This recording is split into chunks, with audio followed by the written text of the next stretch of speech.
अल्लाह की रहमत से आज हम आपको ख्वाजा गरीब नवाज की दरगाह में हुई एक अनोखी करामत दिखाने जा रहे हैं। ये मौजा देखकर आपका ईमान और भी मजबूत होगा, तो वीडियो को लास्ट तक देखें और इस अजूबे का हिस्सा बने। दोस्तों, हिंदुस्तान की धरती में जब संजर के सुल्तान संजरी सरकार ख्वाजा गरीब नवाज तशरीफ लाए, तो दोस्तों सबसे पहले वह जिस जगह पर पहुंचे वह जगह थी हिंदुस्तान का वह कहता अजमेर मुअल्ला था। और अजमेर मुअल्ला में जिनकी हुकूमत चल रही थी, जिनकी हुक्मरान चल रही थी, वह थे पृथ्वीराज चौहान। जब ख्वाजा गरीब नवाज ने हिंदुस्तान में आने के बाद जब उन्होंने दीन की दावत लोगों को देना शुरू की, तो इस बात की भनक बादशाह को लगी। बादशाह ने ख्वाजा गरीब नवाज को अजमेर से निकलने का फैसला कर लिया। पहले तो जहां ख्वाजा गरीब नवाज बैठे थे, उस जगह पर ख्वाजा गरीब नवाज के बैठने की जगह पर बादशाह के ऊंट बैठे थे। उसका वाक्य आप लोगों ने सुना होगा कि कैसे ख्वाजा गरीब नवाज कहकर चले गए। जब बादशाह के सैनिकों ने उन्हें यानी ख्वाजा गरीब नवाज को जबरन वहां से उठने पर मजबूर किया, तो ख्वाजा गरीब नवाज ने कह दिया कि ठीक है, चलते ही हम यहां से, बैठे हैं राजा के ऊंट और बैठे ही रहेंगे। बहरहाल दोस्तों, ख्वाजा गरीब नवाज तो वहां से निकल गए, लेकिन जब ऊंट बैठे तो फिर वह ऊंट बैठे ही रह गए। जमीन ने इस कदर ऊंट को जकड़ लिया कि जैसे जमीन ने अपने आप में चिपका लिया हो। जब ख्वाजा गरीब नवाज रहमतुल्लाह आले अजमेर मुअल्ला में पहुंचे, तो उनका मुकाबला शादी देव से हुआ। लेकिन जब शादी देव खुद ख्वाजा गरीब नवाज में आ गया और कलमा पढ़कर मुसलमान बन गया, तो पृथ्वीराज चौहान के अंदर और खलबली तारी हो गई। पृथ्वीराज चौहान यह सोचने लगा कि इस बाबा को तो हमने जिन्नात से भी हरा दिया, लेकिन जिन्नात भी उनको हरा नहीं पाए, मेरे सैनिक भी उन्हें हार नहीं पाए, पागल हाथी भी उनका कुछ नहीं बिगाड़ पाया। मुझे तो यह लगता है कि यह बहुत बड़ा जादूगर है और जादू को जादू से ही हराया जा सकता है। बहरहाल उसने वक्त के सबसे बड़े जादूगर, जिसको दुनियाए जमाना जयपाल जोगी के नाम से जानती थी, राजा जयपाल जोगी को बुलाता है दरबार में। दरबार में बुलाने के बाद सारा माजरा ख्वाजा गरीब नवाज की पूरी हकीकत उनके सामने रख देता है कि कैसे उन्होंने अजमेर में रहना मुश्किल कर दिया है, कैसे लोगों को हक और हक्कानियत की दावत दे रहा है, कैसे इस्लाम की दावत सुल्तान उल हिंद दे रहे हैं। हमने बहुत कोशिश की, लेकिन वह भागते नहीं हैं, तो आप किसी भी तरीके से ख्वाजा गरीब नवाज को अजमेर से भगा दो। अब दोस्तों, वह उस वक्त का सबसे बड़ा जादूगर था, बड़ा घमंड में था। उसने कहा, बादशाह टेंशन लेने की जरूरत नहीं, मैं हूं ना, मैं पल भर में उनको भगा दूंगा। और अगर वह अजमेर से नहीं भागा, अजमेर को खाली करके नहीं गया, तो फिर वह जान से भी हाथ धो सकते हैं। बहरहाल जयपाल जोगी ख्वाजा गरीब नवाज से भिड़ने के लिए चला जाता है। साथ में लगभग 2500 छोटे छोटे जादूगरों को भी लेकर जाता है। जयपाल जोगी के आने की खबर ख्वाजा गरीब नवाज को मिल जाती है। मुरीदों में थोड़ा सा डर भी था कि जयपाल जोगी वक्त का सबसे बड़ा जादूगर था। सुल्तान उल हिंद ख्वाजा गरीब नवाज को बताया जाता है कि हुजूर, आज आपसे मुकाबला करने के लिए जयपाल आ रहा है। वह जयपाल जिसकी जादू का कोई काट नहीं कर सकता है, वह जयपाल जो आज तक किसी से हारा नहीं, जिससे भिड़ा है वह बर्बाद हो गया, निस्य नाबूद हो गया। ख्वाजा गरीब नवाज के सामने जयपाल की बातें रखी जाती है। ख्वाजा गरीब नवाज कहते हैं कि मेरे मुरीदों, तुम घबराओ मत, मैं एक दायरा खींच देता हूं, एक लाइन खींच देता हूं। इस दायरे के अंदर जब तक मेरा मुकाबला जयपाल से होता रहे, तुम में से कोई भी इस दायरे से बाहर नहीं जाना। बहरहाल ख्वाजा गरीब नवाज ने एक लाइन खींचकर एक लकीर खींच दी, सारे मुरीद उसके अंदर आ गए। अब जयपाल आता है, ख्वाजा गरीब नवाज को धमकता है।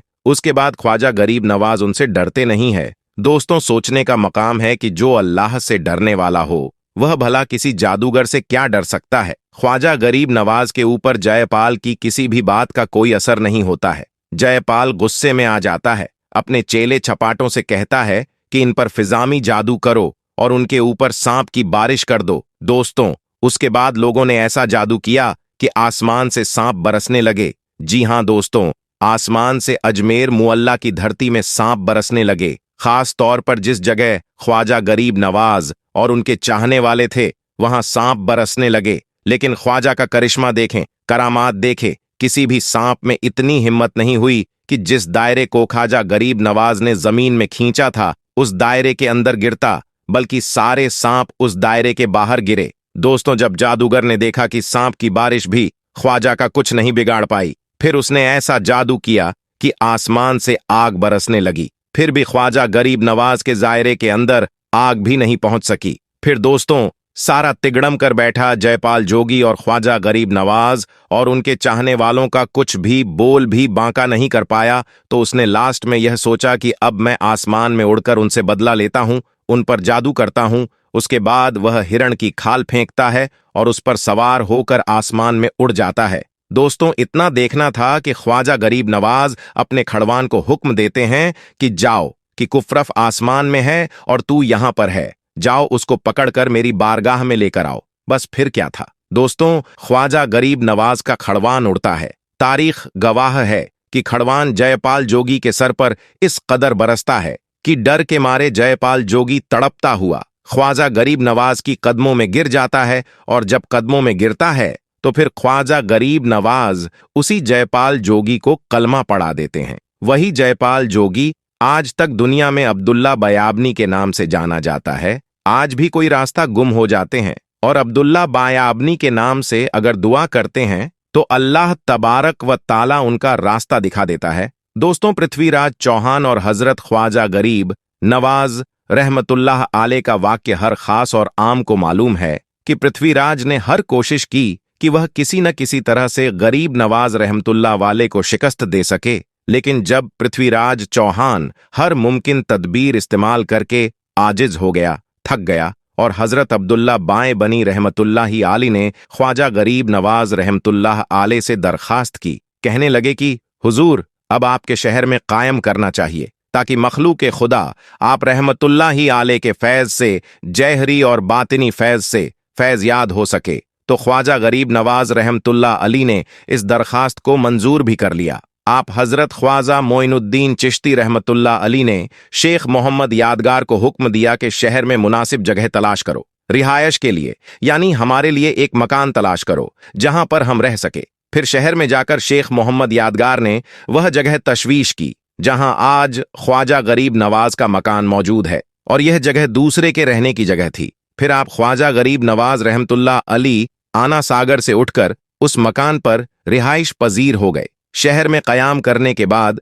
ख्वाजा गरीब नवाज रहमतुल्लाह अली ने एक तत्ता में हुजत के लिए पृथ्वीराज के नाम दावतनामा भिजवाया, जिसका मजमून कुछ यूं है: ऐसा संग दिल राजा तेरा अहद का, जिन लोगों पर था वहां अल्लाह तबारक व ताला की फजलुल कम से इस्लाम में दाखिल हो गए, और अगर तू अपनी भलाई चाहता है तो मुसलमान हो जा, वरना जलील बुखार होगा। पृथ्वीराज पर गरीब नवाज रहमतुल्लाह अली की इस दावत का कोई असर न हुआ, और जो काशिद गरीब नवाज रहमतुल्लाह अली ने भेजा था वह वापस आ गया। उसके बाद आप गरीब नवाज रहमतुल्लाह अली ने मुराकबा फरमाया और बड़ी देर तक आंखें बंद किए हुए आप रहमतुल्लाह अली बैठे रहे। उसके बाद आप गरीब नवाज रहमतुल्लाह अली ने आंखें खोलकर फरमाया, अगर यह शख्स अल्लाह तबारक व ताला पर ईमान ना लाए तो उसे जिंदा गिरफ्तार कर लिया जाए और यह इस्लामी लश्कर के हवाले हो जाएगा। पृथ्वीराज का जब गरीब नवाज रहमतुल्लाह आले पर जोर ना चल सका तो उसने मुसलमानों पर जुल्म सितम ढाना शुरू कर दिया। हजरत ख्वाजा गरीब नवाज रहमतुल्लाह आले का मुकाबला पृथ्वीराज ने शेरो शायरी से किया और उसे शिकस्त हुई। उसने अपने चेलों को भी आप रहमतुल्लाह आले के पास भेजा, लेकिन उसके बाद भी उसे शिकस्त हुई। फिर अपनी फौज को गरीब नवाज रहमतुल्लाह अली के मुकाबले भेजा, लेकिन फिर भी पृथ्वीराज को ही शिकस्त हुई। अब उसके समझ में यह नहीं आ रहा था कि गरीब नवाज रहमतुल्लाह वाले का मुकाबला कैसे करें। आखिरकार दरबार के एक दरबारी ने पृथ्वीराज चौहान को एक मशवरा दिया, और वह मशवरा यह था कि जहां गरीब नवाज रहमतुल्लाह अली अपने साथियों के साथ इबादत में मसरूफ होते हैं वह जगह खुले आसमान के नीचे है, और वहां कुछ खास जगह के अलावा न कोई रिहाई है और न कोई दुकान है। क्यों ना ऐसा किया जाए कि पागल हाथी को किलो वाली सुला से जदोकाब किया जाए, यानी उसे तकलीफ दी जाए। उसके बाद उसको गरीब नवाज रहमतुल्लाह अली की जानी मोड़ दिया जाए, ताकि वह बदमश्त हाथी सीधा ख्वाजा गरीब नवाज रहमतुल्लाह आले के हल्के के जाने भागने लगे। और क्योंकि वह तो इबादत में मसरूफ होंगे, ना भाग सकेंगे न ही मजाहिमत कर सकेंगे। पृथ्वीराज को यह मशवरा बड़ा अच्छा लगा, और इस तरह गरीब नवाज रहमतुल्लाह आले के चाहने वालों में से कोई बगावत न कर सकेंगे और यह हाथी का मामला एक हादसा मालूम होगा। फिर एक बहुत बदमश्त हाथी को पकड़कर जंगल से लाया गया, जो बिल्कुल पागल था, और किलो वाली सुला के साथ उस हाथी को चोटें दी गई और इस तरह उसे गरीब नवाज रहमतुल्लाही अली की हल्के के जानिब दौड़ने का पूरा इंतजाम कर दिया गया। सबसे बड़ा खौफनाक और मनुवजनी हाथी यानी भारी हाथी गुस्से से भरा हुआ ख्वाजा गरीब नवाज रहमतुल्लाह अली के हल्के की जानिब दौड़ने लग गया और उस हाथी के दौड़ने से जमीन भी थरथरा रही थी और गर्द उड़ रही थी और वहां मौजूद लोग उस हाथी को दौड़ते हुए देख रहे थे तो वह लोग दांतों तले उंगलियां दबाने लगे और यह खतरनाक मंजर देख रही थी कि तमाम मां साहिबिन और ख्वाजा गरीब नवाज रहमतुल्लाह अलैह हाथी के पांव तले कुचले जाएंगे। मसाहिबिन ने जब एक पागल हाथी को अपनी तरफ अंधाधुन आता देखा तो एक बार उन पर भी लर्जा तारी हो गया, क्योंकि ख्वाजा गरीब नवाज पुरसुकून थे, इसलिए वो अपनी जगह पर बैठे ही रहे। ख्वाजा गरीब नवाज रहमतुल्लाह अली ने जब यह मंजर देखा तो आप रहमतुल्लाह ने जमीन से एक छुटकी मिट्टी उठाई और हाथी की तरफ उस मिट्टी को फेंक कर फूंक मार दी। आप रहमतुल्लाह अली का ये अमल करना ही था कि हाथी उसी वक्त वहीं पर रुक गया और अचानक से वह पत्थर का बन गया। अल्लाह हु अकबर। कुछ लम्हा पहले वह लोग जो हाथी से डर रहे थे वही लोग अल्लाह हु अकबर की सदा ही लगने लगे और ख्वाजा गरीब नवाज के पास आ गए और आप रहमतुल्लाह अली के हाथ पर मुसलमान हो गए। सुभान अल्लाह। तो दोस्तों, यह थी ख्वाजा गरीब नवाज की जिंदा करामत, जिसे कि अब भी आपने इस वीडियो में समात फरमाया कि जब भी आप रहमतुल्लाह अली ने अपने करामात का जुहूर फरमाया तो वह सिर्फ इसलिए जाहिर किया ताकि लोग आपकी करामात को देखकर राह हक इफ्तार कर लें। सुभान अल्लाह। गरीब नवाज के नाम से मशहूर महान संत सफ़ी हजरत ख्वाजा मोइनुद्दीन चिश्ती की अजमेर स्थित दरगाह इस बात का प्रमाण है कि यहां से कोई भी खाली हाथ नहीं लौटा। यही कारण है कि यहां मुसलमान के साथ साथ दूसरे समुदाय के लोग भी इस दरगाह पर पहुंचते हैं और चादर पोशी कर मन्नत मांगते हैं। इसका उदाहरण है ख्वाजा के पवित्र आस्थाने में राजा मानसिंह द्वारा लगाया गया कटहरा, ब्रिटिश महारानी मेरी क्वीन का अकीदत के तौर पर बनवाया गया वजू का हौज। यही कारण था कि प्रख्यात अंग्रेज लेखक कर्नल टॉड ने अपनी पुस्तक में लिखा है कि मैंने हिंदुस्तान में एक कब्र को राज्य करते देखा है। कर्नल टॉड ने अपनी इस बात का जिक्र करते हुए कहा कि मैंने हिंदुस्तान में एक कब्र को राज्य करते देखा है, क्योंकि वह चिश्ती सूफी संत ख्वाजा मोइनुद्दीन चिश्ती रहमतुल्लाह अलैह की दरगाह अजमेर शरीफ की ओर इशारा कर रहे थे। इस्लामिक तहजीब में अल्लाह के वली का मकाम बहुत ऊंचा माना जाता है। ख्वाजा साहब की दरगाह पर हर मजहब के लोग अपनी दुआएं लेकर आते हैं और उनके वसीले से अल्लाह से मदद मांगते हैं। कर्नल टॉड ने देखा कि एक दरगाह जहां एक वली की कब्र है, वहां पर इतनी बेपनाह मोहब्बत और इज्जत थी जो कि हुक्मरानों से भी ज्यादा मानी जा रही थी। इसीलिए उन्होंने यह कहा कि मैंने एक कब्र को राज करते देखा है, क्योंकि वहां की रूहानी ताकतें लोगों के दिलों पर राज कर रही थीं। दोस्तों, अगर आज का मुसलमान जाग चुका है तो मैं उन्हें एक ऐसी खबर से रूबरू करवाने वाला हूं जिसको सुनने के बाद यकीनन आपको एक बहुत बड़ा सदमा लग सकता है और आपके पैरों तले से जमीन भी खिसक सकती है। दोस्तों, चाहे आप हिंदू हो या मुसलमान हो, सिख हो या ईसाई हो, तमाम ही लोग इस वीडियो को देखने के बाद जितना ज्यादा हो सके उतना ज्यादा शेयर करें, ताकि जो भी ख्वाजा गरीब नवाज के चाहने वाले हैं उन तक यह वीडियो पहुंच सके। दोस्तों, आप जानते ही होंगे कि हमारे भारत देश के अंदर किस तरह से आज के वक्त में नफरत फैलाई जा रही है, भाई भाई को तोड़ने की कोशिश की जा रही है, जबकि इस देश के अंदर रहने वाले हिंदू हो, मुस्लिम हो, सिख हो या ईसाई हो, सभी मिलजुल कर रहते हैं। लेकिन कुछ ऐसी नफरत पसंद लोग हैं जो कि लगातार भारत देश को तोड़ने की कोशिश में लगे हुए हैं, और जो भारत देश को तोड़ने की कोशिश करता है वही इस देश का तो दूर की बात है, वह इंसान नहीं हो सकता। जी हां दोस्तों, आपको बता देना चाहता हूं कि लगातार हमने देखा जो भी सरकार के नजदीक रूप से बनी हुई चीजें हैं, चाहे वह मस्जिद हो, दरगाह हो या फिर मदरसा हो, इन तमाम चीजों के ऊपर लगातार कार्रवाइयां हो रही हैं और यह सिलसिला लगातार जारी भी है। ऐसे में दोस्तों, आपको बता देना चाहता हूं कि अब अजमेर दरगाह यानी ख्वाजा गरीब नवाज की दरगाह, ख्वाजा हिंद की दरगाह को लेकर भी एक बहुत ही ज्यादा अफसोसनाक खबर निकल कर आ रही है। नफरत पसंद लोग जो है वह अब बड़ी बड़ी बारगाहों को भी टारगेट करने लगे हैं। जैसा कि आपको बता देना चाहता हूं कि महाराणा प्रताप उन्होंने राजस्थान के जो मुख्यमंत्री हैं उनको एक लेटर लिखा है और यह बात लिखी है ख्वाजा गरीब नवाज की दरगाह की जांच होनी चाहिए, वहां पर भी मंदिर ही मिलेगा। जी हां दोस्तों, इस तरह का एक बहुत बड़ा दावा किया है जबकि हम जानते हैं कि यह बारगाह सदियों पुरानी है और यहाँ से तमाम ही हिंदू, मुस्लिम, सिख और ईसाइयों की आस्था जुड़ी हुई है। सच्चाई यह भी है कि इस दरगाह में करीब 90% लोग जो हैं वह हिंदू जाते हैं और 10% लोग मुसलमान जाते हैं। लेकिन तमाम हिंदू जब यहाँ आ जाते हैं तो उनकी आस्था तो जुड़ी हुई है, साथ ही साथ उनकी मन्नतें, मुरादें भी यहाँ पूरी होती हैं। इसलिए हर साल लाखों की तादाद में यहाँ पर गैर मुस्लिम पहुंचते हैं। लेकिन दोस्तों, अब इसी दरगाह को तोड़ने की कोशिश में अब कुछ नफरत पसंद लोग लग चुके हैं। लेकिन वह यह बात भूल गए हैं कि कुर्सी पर चाहे कोई भी बैठे, राजा तो मेरा ख्वाजा ही है। जी हां दोस्तों, ख्वाजा गरीब नवाज सरकार के बैठाए हुए ऊंट ना उठा सके तो ख्वाजा गरीब नवाज की दरगाह को वह कैसे उखाड़ सकते हैं। ऐसे में दोस्तों, चाहे लोग कितनी भी नफरत फैला लें, चाहे लोग कितनी भी कोशिशें कर लें, लेकिन इस देश के जो समझदार हिंदू हैं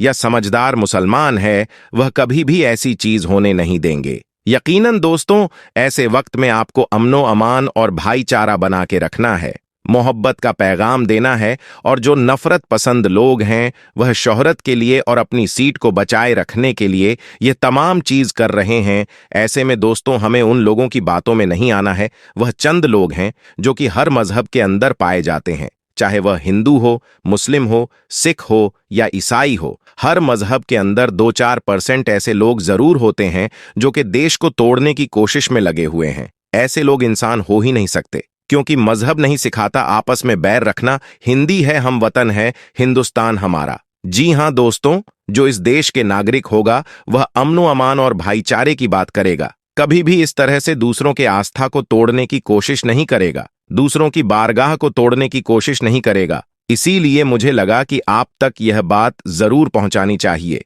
प्यारे दोस्तों, सच्चाई भी है कि इस दरगाह में हमारे भारत देश के प्रधानमंत्री हर साल चादर भिजवाते हैं, कि हमारे भारत देश के प्रधानमंत्री की भी आस्था इस दरगाह से जुड़ी हुई है। साथ ही साथ दोस्तों, आपको यह भी बता देना चाहते हैं कि बड़े बड़े सेलिब्रिटी जो हैं वह अपना काम शुरू करने से पहले यहां जाकर हाजिरी देते हैं, उसके बाद ही वह अपना काम शुरू करते हैं और यकीनन उनको कामयाबी भी मिलती है। मैं आप सभी को यह भी बता देना चाहता हूं कि सच्चाई यह भी है कि तमाम जितने भी गैर मुस्लिम भाई हैं जो कि अमन पसंद है, जो कि भाईचारा चाहते हैं, वह इन बातों को सुनने के बाद यकीनन बहुत ज्यादा परेशान है कि बताओ किस तरह से नफरत फैलाई जा रही है। और यकीनन वह कभी नहीं चाहते कि ख्वाजा गरीब नवाज की दरगाह की इस तरह से जांच हो और इस तरह से वहां पर खुदाई वगैरह हो। आजकल कुछ लोग हमारी बारगाहों को निशाना बना रहे हैं, लेकिन हमें सब्र रखना है, क्योंकि अल्लाह तबारक व ताला सब्र करने वालों के साथ है। इन्नल्लाह मा साबिरीन। हमें केवल मोहब्बत का पैगाम देना है और नफरत से दूर रहना है। ख्वाजा गरीब नवाज की दरगाह कोई छोटी जगह नहीं, यह एक करामाती बारगाह है जहां हर धर्म के लोग मुराद पाते हैं। अकबर बादशाह ने यहां से बेटा मांगा था और अल्लाह ने उसकी दुआ कबूल की थी। ख्वाजा गरीब नवाज जब अजमेर पहुंचे तो अजहर से लेकर मगरिब तक रोते रहते थे। एक हिंदू लड़का जो वापस आया, उसने ख्वाजा से पूछा, आप क्यों रोते हैं? ख्वाजा ने कहा, मैं अपने मुर्शिद की याद में रोता हूं। यही है ख्वाजा गरीब नवाज की हकीकत, जो हमें मोहब्बत और सच्चाई का संदेश देता है। हमें यकीन है कि कोई भी ताकत इस बारगाह को नुकसान नहीं पहुंचा सकती। इंशाअल्लाह। वह नौजवान ख्वाजा गरीब नवाज से पूछा, मैं भी क्यों न रोऊं? ख्वाजा ने कहा, अगर तुम रोना चाहते हो तो मुसलमान बनो और मेरा मुरीद हो जाओ। वह मां से इजाजत लेकर ख्वाजा के पास आया और ख्वाजा ने उसे मुसलमान बना लिया और मुरीद बना लिया। अब वह ख्वाजा के साथ हर वक्त रहता, दिन रात उनका दीवाना हो गया। कुछ समय बाद ख्वाजा ने उसे 3 दिन की छुट्टी दी। जब वह घर गया तो पहले दिन वह अपनी पुरानी आदत से एक रोटी भी नहीं खा पाया। अकेलापन और ख्वाजा की याद उसे परेशान करने लगी। रात भर वह सो नहीं पाया और छत पर चला गया। दिल में ख्वाजा की कमी महसूस करने लगा। यही थी ख्वाजा गरीब नवाज की मोहब्बत की ताकत, जो उसकी याद से दिल को शांति देती थी। माँ ने देखा कि बेटा छत पर क्यों चला गया। माँ छत पर जाती है और पूछती है कि क्या हुआ। वह बोलता है कि पता नहीं माँ, मैं तो फौरन सो जाता था, आज नींद भी नहीं आ रही है, आज खाना भी नहीं खा पाया। माँ तू चली जा। माँ चली जाती है और यूं जब सहरी का वक्त होता है, उसकी आंखों से अश्कों की बरसात हो जाती है। वह रो रहा है, उस पर रिक्कत तारी है। माँ आती है, पूछता है कि बेटी क्या हुआ, कहाँ माँ, मुझे प्यार हो गया है। माँ मुझे मोहब्बत हो गई है, माँ मुझे इश्क हो गया है। माँ तू जा गरीब नवाज के पास और कहो कि मुझे बुला लो, अब मुझसे जुदाई बर्दाश्त नहीं होती। माँ फौरन ख्वाजा गरीब नवाज की दरगाह में हाजिर होती है और कहती है, क्या मुसलमान के बाबा, तुमने मेरे बेटे को क्या कर दिया? मैं तुम्हारा ताल्लुक नहीं समझ पाती, तुम्हारा रिश्ता नहीं समझ पाती, लेकिन वह तो रो रहा है, उसे वापस बुला लो। ख्वाजा गरीब नवाज ने कहा, नहीं नहीं, अभी वक्त नहीं है। मैं अपनी जबान में कहता हूं कि अभी तो ईददाई इश्क है, रोता है क्या? आगे आगे देख होता है क्या? तेरी तमन्ना थी, तेरी ख्वाहिश थी कि मोहब्बत में रोने की आदत हो जाए, अभी तो इबद्दा है। उन्होंने माँ को वापस भेज दिया, कहा वापस चली जा, उसे कह दे कि अभी इजाजत नहीं है। वह वापस चली जाती है, बेटे को बताती है कि मेरी बेटे, वह तो इजाजत नहीं दे रहा है। कहा माँ सुन ले, माँ अब अगर नहीं बुलाया तो मैं मर जाऊंगा, यह मोहब्बत मुझे मार डालेगी। माँ अगर मुझे जिंदा देखना चाहती हो तो मेरे मुर्शिद को राजी कर ले, उनको बता दे कि अब यह जुदाई बर्दाश्त नहीं कर सकता। माँ फौरन गरीब नवाज की दरगाह में हाजिर होती है।